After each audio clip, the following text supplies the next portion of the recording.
Rev up your engines!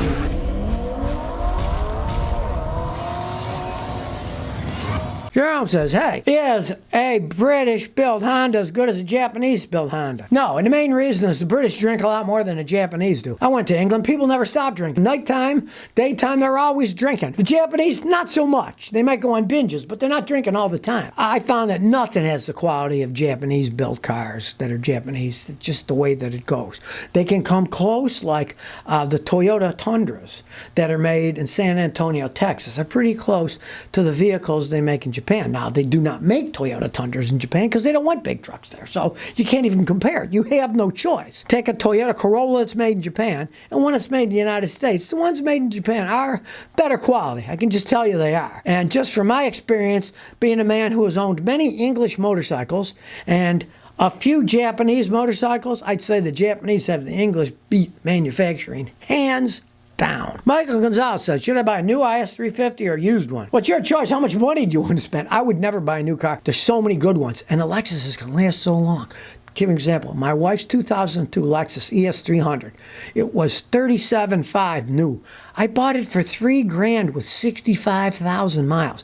It's probably had 80% or more of its life left, and I paid what? Less than 1/12 the price of the original one. That's a deal. You buy a new one, you're never going to get a deal. That's just the way that it goes. You're never going to get a deal buying a new car. They make them, they got to make a profit. You can't get any, and now with coronavirus, you can't get any deals. They're marking them up even over MSRP. So, hey, look for a used one. Keeman Zoggerett says, is the Volkswagen Passat TDI 2015 reliable? Well, it is a diesel, and Volkswagen makes excellent diesel engines. I've seen them with 400,000 or 500,000 miles on it, right? But on the other hand, it's a Passat. It's a Volkswagen full of plastic crap, and all that plastic crap is going to break. Door handles will break off. Everything plastic will eventually break because it's cheap crap. And the Volkswagen of today are not the Volkswagens of yesterday or your grandfather's day. They're not cheap, simple things you can fix for nothing. It's a high-tech company. They own Porsche and Audi. They put all their technology into their lowly Volkswagens, and when they break, do they cost a fortune to fix? And break they do. They commonly break down quite a bit. But the diesels, they can actually run quite some time. If you don't mind a bunch of little crappy things, windows not working, the engine and transmissions on those diesels can last quite some time. Andrew Christie says, Scotty, I'm looking to get a used 2020 Dodge Grand Caravan. What are your thoughts on those vans compared to the previous generations of the Caravan? Well, they're somewhat better, but that has to take in consideration that Dodge Caravans were the crappiest vans ever made in the history of mankind. The old joke used to go, why can Dodge Caravans carry 8 people? And the answer is because 7 of them get out and push while the driver steers it to the nearest garage to get it fixed. I'm amazed. They sold so many for so long that there are that many fools out there would buy it. I had a customer, and he bought 6 of them. Every single one of them broke. And on the 6th one, I said, why the heck did you buy another one of these junkers? He said, well, my wife likes to take kids to soccer games, got the cup holders, yada, yada, yada.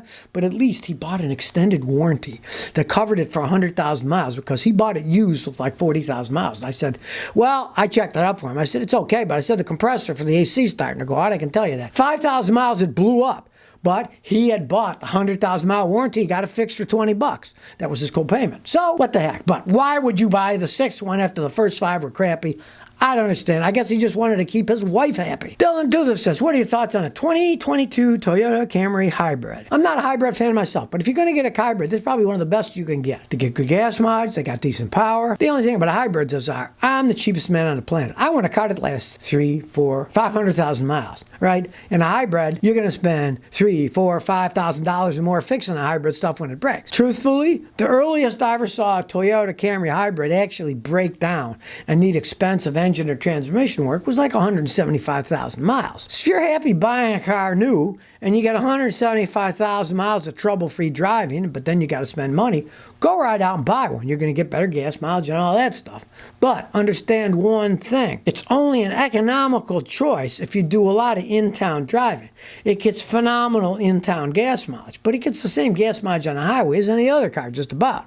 So if you do a lot of highway driving, you're pissing your money down the toilet. If you do a lot of stop-and-go city driving, you will get a lot better gas mileage. I'm the man says, do you recommend Moog parts for a suspension rebuild on a Ford Taurus 03? Thanks. They make good parts. Moog's a good company. Go to an auto parts store that actually sell the Moog part. Tell them you want to look at them. They'll bring the box out with the part. Look all around the box and see where they're made. If they say made in China, don't buy them. Because unfortunately, from my experience to be a mechanic for 53 years, a lot of these companies cheat and they keep an American name, but now they're making all their stuff in China where the quality is.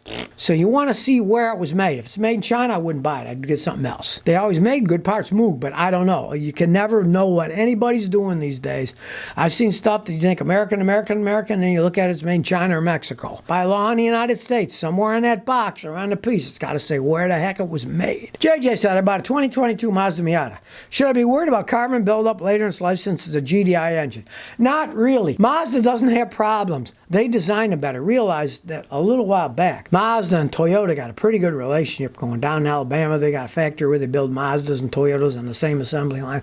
They share a lot of technology. I would really not worry about it. They make pretty good engines, and they make a lot better stuff than they used to make, and they haven't had any problems with GDI buildup. If you use the right fuel injection system, you're not going to get buildup. The problem was Volkswagen had the crappy one that was the worst. They would get sometimes like a 3/4 of an inch or an inch of carbon buildup because their systems are such crap. But other manufacturers like Toyota, they never had any problems with them. So, and Mazda really hasn't had any real problems with the GDI buildup. Just change your oil regularly and use high-quality gasoline. Beppo says, Scotty got a 2015 Honda Civic Hybrid, 85,000 miles. When it idles, the car shakes a little but doesn't do it in neutral. Mechanic says motor mounts are fine. What could be wrong? Well, there could be a zillion things wrong. Any tiny little thing that's off at idle can do that. Then when you put it neutral, it's no longer connected to the transmission. There's less strain and it idles fine. Generally, there's one or two things that do that. One is, you could just have dirty fuel injectors. Run some good fuel injector cleaner. Like my friend Bernie in Albuquerque sells this stuff, Automotive Test Solutions, ATS.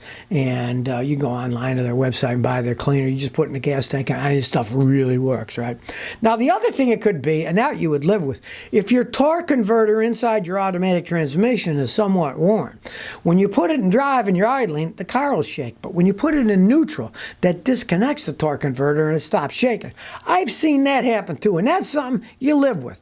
My old 94 Toyota Celica's done that ever since I bought it used with 200,000 miles on it, and I live with it. When I come to a stop, I just put it in neutral if I care about it shaking or keep my foot on the gas a little. Because I'm not going to pull the tranny off and buy a torque converter. When it runs and shifts fine, it just shakes a little bit more at idle. Ted Raver says, Scotty, tomorrow I'm getting a 2019 Civic EX 1.5 turbo with 17,500 miles. What can I do to make it last a long time? Well, don't drive like a maniac and rev it as high as you can and blow the engine. I've seen a lot of kids do that. Don't do that. And change the oil a lot. Use that new GF6 oil. Use the correct oil for your car. If it says 0W20, use 0W20, whatever it says, use that.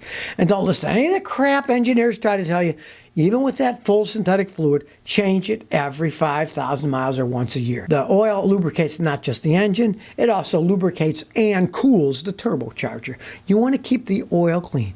Oil is relatively cheap. Turbos and engines are extremely expensive. That's the main thing. And of course, don't overheat the engine. Do regular maintenance. But the main thing on that is oil changes, and do not rev it too high or you'll wear it out. Well, if you're one of those people who hates an ugly license plate on the front of your vehicle, it sticks out, it's not aerodynamic, you can now, in some states like California, do a license wrap. You can get it printed out and it wraps on the bumper. Strangely enough, the land of California allows it now. It's legal in California, which is weird because they got laws against everything there. But hey, they're letting you wrap your front car with the license plate so you can see it. So I guess it's because they have to appease all the rich people there that, hey, I didn't want that plate sticking in front of my car. It ruins the look. So you can wrap it and it's flat. It just wraps right on the front and there's your license plate. Ego Home for All says, Scotty, what do you think about French cars? I think French cars are like French women. There's too much upkeep on them. Especially if they're good-looking ones. I would stay away from French cars. They pulled out of the United States decades ago from bad sales. You couldn't get parts. They were breaking all the time. Now, on the other hand, I got friends in England, and they drive French cars that are diesels. One guy I met, he's owned 5 of them, and he was like 60 years old. He says they lasted me a long time. I like them. A completely different deal than a gasoline car. In the United States, people hate diesel cars, so they'll never be big. And in Europe, heck, they're trying to ban them now, so not a big fan of French cars. Other than looking at them. As long as I don't have to pay for them. And truthfully, I didn't have to fix them. I used to work on them in Houston in the 80s, and they were a pain to get parts for, and getting repair information was hard. They were just kind of an all-around stinkeroo. So if you never want to miss another one of my new car repair videos, remember to ring that bell.